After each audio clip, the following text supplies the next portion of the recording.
సుఖ శాంతులను చేకూర్చు శుభయోగ నరసింహుడు.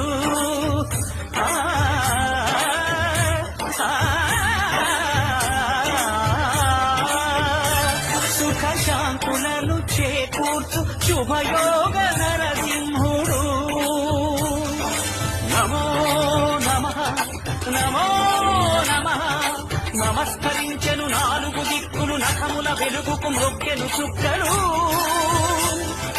గోపుర రూపము దాల్చినది ఆ దివ్య సుదర్శన చక్రము, మంగళ హారతులిచ్చినది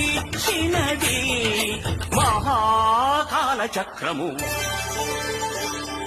శ్రీకర శుభకర ప్రణవ స్వరూప లక్ష్మీ నరసింహ, 14 లోకములన్నీ మ్రొక్కే జ్వాలా నరసింహ.